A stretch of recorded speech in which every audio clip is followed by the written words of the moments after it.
Welcome to Kitchen Table Conversations, a series of short and shareable conversation starters for those of us who have or love and support people with a complicated and beautiful brain. Here's your host, Angela Geddes.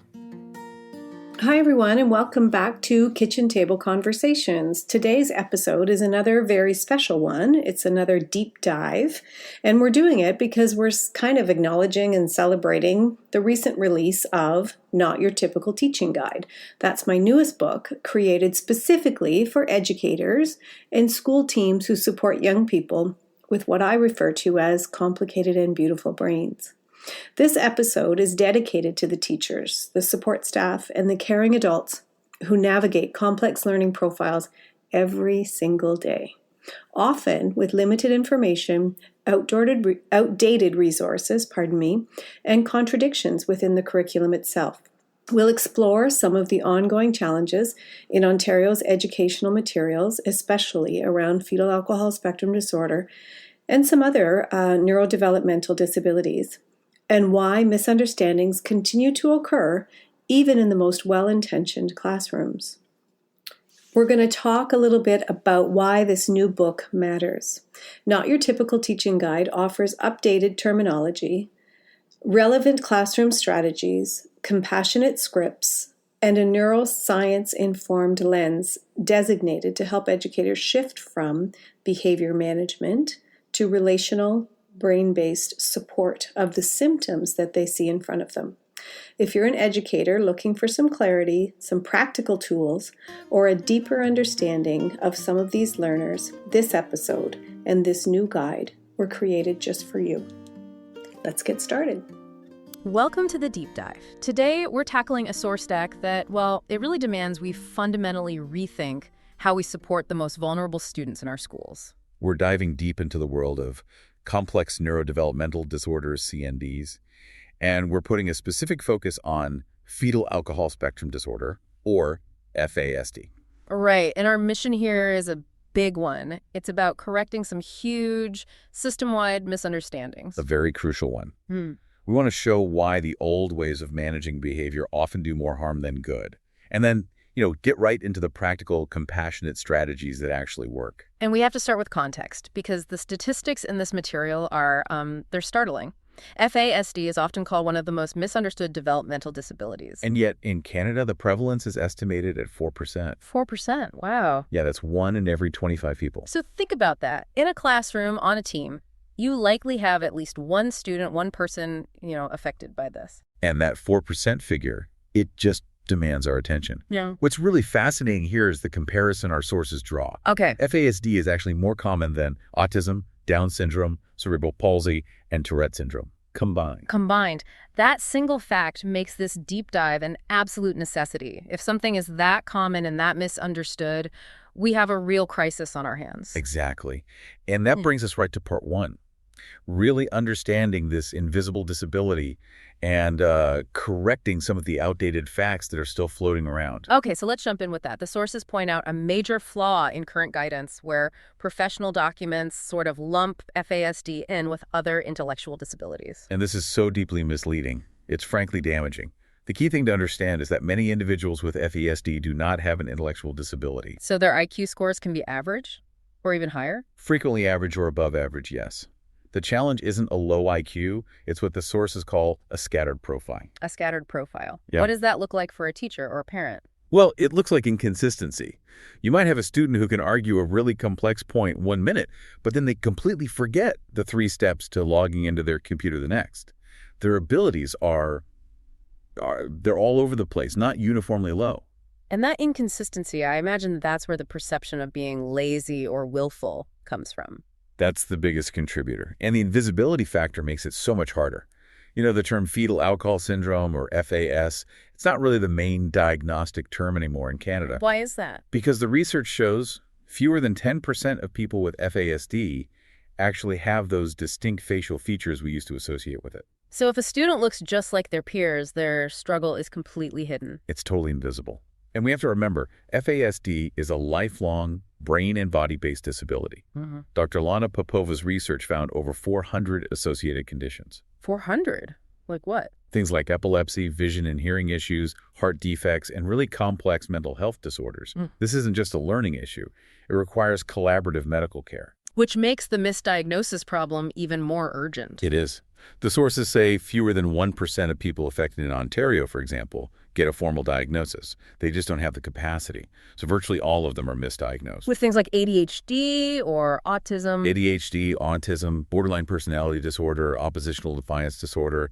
And so the support they get is completely ineffective. It's irrelevant. It's frustrating for everyone. This all sounds so modern, so neurological. But is this awareness new? That's a great question. The neurological understanding is new, but awareness of the risks of alcohol, that goes back centuries. The sources even cite the Book of Judges, chapter 13, warning against it. So this isn't a new idea. Not at all. And it just reinforces the critical message for today. There is no safe amount of alcohol during pregnancy or while trying to conceive. We just have to be crystal clear on that. Absolutely. Okay, so let's use this brain-based understanding to shift into part 2, the paradigm shift. If this behavior isn't defiance, how do we change the way we see it? It changes everything. A disciplinary model assumes intent. It assumes the student chose to be disruptive. Right. The neurodevelopmental model assumes that the student who seems defiant or unmotivated is actually showing you symptoms. Symptoms of dysregulation, impulsivity, working memory issues. It's symptom, not spite. Symptom, not spite. I like that. It shifts the focus from punishment to problem solving. And that leads right into the driving the bus analogy from the sources. Explain that one. It's about dysmaturity, the mismatch between chronological and developmental age. So you might have a 15-year-old, but their judgment and emotional regulation are more like an 8-year-old's. So asking them to make a complex decision. It's like handing the keys to a school bus to someone who's never had a driving lesson. You're setting them up to fail. That makes so much sense. But how do you enforce boundaries without being punitive? How do you avoid that feeling patronizing? You do it by removing the illusion of choice where there isn't one. This is the problem of false choices. What's a false choice? It's when an educator asks, "Do you want to come in from recess now?" The only right answer is yes, but you've offered a choice. The student often says no, just to have some control, and now you have a pointless confrontation. So instead of that open-ended question, You offer structured choices within firm boundaries. The task has to be done, that's the boundary, but they get control over a small part. It's time for math. You can use the blue pen or the red pen. What's your pick? so the focus shifts from fighting the instruction to choosing the tool. Exactly. And the sources are clear that traditional consequences, detention, suspensions, they just don't work here. Why is that? It's because of the brain's difficulty with cause and effect and with memory. A detention hours later or missing recess tomorrow. The student literally might not connect that consequence back to the original action. So it just becomes punishment without any learning. All it does is increase shame and hardship, and it never teaches the missing skill. The focus has to be on proactive support. So ultimately, the priority for the school has to be what? Safety, dignity, and belonging, always. Academic success is the goal, but you can't get there without that foundation. It's non-negotiable. That's a perfect transition to part 3, which is really the heart of this. The practical brain-based strategies. Let's start with memory. The sources call it the Groundhog Day challenge. Yes. Because of working memory issues, a skill they mastered on Tuesday could be completely gone on Wednesday. The brain just didn't file away for easy retrieval. And this leads to something you mentioned earlier, a really critical concept, confabulation. It is so critical. Yeah. Because confabulation looks exactly like lying, but it is not. So what is it? It's a brain-based memory error. The brain hits a gap in memory and it just fills it in with a story that seems plausible. To the student, they genuinely believe what they're saying. They believe they handed in the homework. So if a teacher says, "You're lying, I know you didn't," that just erodes all trust. It completely damages the relationship. The strategy isn't correction, it's structure and empathy. Use single-step instructions. Put the book on the desk. You wait. Now open to page 12. And you reteach without shame. Reteach without shame every single time. And use visual schedules or short videos to prime them. Never ask, "Don't you remember?" Just assume they don't. Okay, let's go deeper into that brain-body connection. The sources talk about interoception. What is that? Interoception is your internal body sense. It's how you know you're hungry or cold or in pain. With C&Ds, that sense is often It's unreliable. So a student might not realize they're hungry until they're already in a full-blown crisis from low blood sugar. That's the hidden struggle right there. Yeah. They aren't trying to be difficult in the afternoon. They might literally be starving and didn't even notice the signs. So what's the strategy? Normalize gentle reminders. Even for older kids. Hey, did you get a chance to eat? Keep backup snacks. And think about the environment. A loud cafeteria can be total sensory overload. A quiet corner to eat can prevent a total meltdown. And speaking of regulation, let's talk about movement. The sources say it's essential, not just a break. It is not a privilege. It's a tool. Structured, predictable movement helps with focus and executive function. It can be tiny things like chair push-ups or a few squats between activities. And the sources really emphasize getting outside. Oh, nature is transformational. It just lowers the sensory demands. No fluorescent lights, no buzzing, no bells. It physically lowers the stress hormone, cortisol. Even just reading a story under a tree can be a game changer. Okay, language. This is a big one. How we talk to these students. The biggest pitfall is assuming understanding. They can have really strong verbal skills. They can talk a great game, which makes you think they got the instructions. But their receptive language, what they take in, can be much weaker. And they process information more slowly. Much more slowly. Yeah. So the strategy is, first, use literal language. Avoid sarcasm. Avoid idioms. Hit the books or pull yourself together means nothing to a concrete thinker. They get stuck trying to translate the phrase and miss the whole point. That's so important. So slow down. Slow down, use fewer words, and this is key, give more wait time. After you ask a question, silently count to 5 in your head. Give their brain time to catch up, process, and formulate a response. Our instinct is to jump in and fill the silence. We have to fight that. Final strategy point here. Abstract concepts, things like time, money, and also generalizing rules. Yes, they really struggle with these. A rule like no running in the hallway might be understood for their specific hallway. But when they go to the library, that rule doesn't automatically transfer. It's a new place. So you have to reteach it. You have to explicitly teach and reteach the rules in every new environment. Assume zero carryover. And for abstract ideas like time, link into something concrete. Also. Instead of saying recess is in 20 minutes, you say recess is after we finish 2 songs or after you finish this one worksheet. You're tying the abstract idea to a tangible experience. It's an incredible amount of work and thought for the educator. It is. Which brings us to part 4. Yeah. How do we sustain the educator who is doing all this complex, demanding work? Right, because these students require so much energy. The sources talk about the empty cup principle. Absolutely. Self-care isn't selfish. It's a professional necessity. You cannot co-regulate a child who is dysregulated if you yourself are running on empty. You need rest, fuel, and boundaries. And educators need to remember their role. They set the structure. That's their job. You decide when we transition. You decide how the room is set up. You maintain the calm.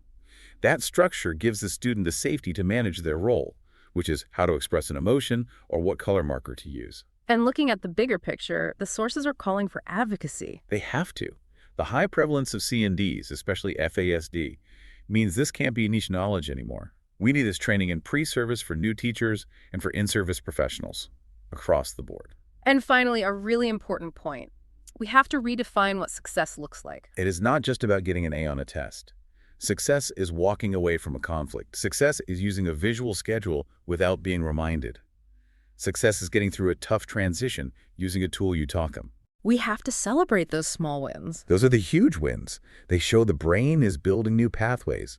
That's everything. This has been a massive deep dive. We've challenged old ideas, looked at some shocking statistics, and gotten into some really practical tools. For me, the takeaway is just how common FASD is, and that behavior is communication of a brain-based need, not a choice. And that our support has to be creative and compassionate. I think we can leave you with a final thought, something the sources borrowed from Maya Angelou. Do the best you can until you know better. Then when you know better, do better. So now we know better. We do. And the challenge isn't just to apply these strategies yourself, though that is absolutely essential. The bigger challenge is to advocate for the systemic training that makes sure every student with a hidden neurodevelopmental need is seen and supported. The knowledge is the starting point. The action has to follow. We're so glad that you joined this very important conversation. If today's discussion resonated with you and you want to deepen your understanding of neurodevelopmental differences, I invite you to explore Not Your Typical Teaching Guide. It was created to support educators with practical tools, updated knowledge, and compassionate frameworks that truly work for students with FASD, ADHD, autism spectrum disorder, trauma histories, and other complex mental health and learning profiles. School teams, departments, and entire boards can also reach out to us for additional professional development workshops and customized training based on the contents of this book, which we're getting some really good feedback on so far. These sessions will help educators move beyond some of the outdated behavioral type approaches and build classrooms that are further rooted in dignity, safety, and connection based on this new understanding. You don't have to navigate this alone, and you do deserve to have the right tools in order to promote the kind of success in the students that you are trying so hard to achieve. If you're curious at all to learn a little bit more, please feel free to reach out.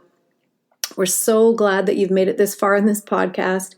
If you're this far in, I'm going to assume that you find it interesting, and so please feel free to share so we can bring this back to other people's kitchen table conversations, or maybe the table around your staff lunchroom. With many thanks, Angela.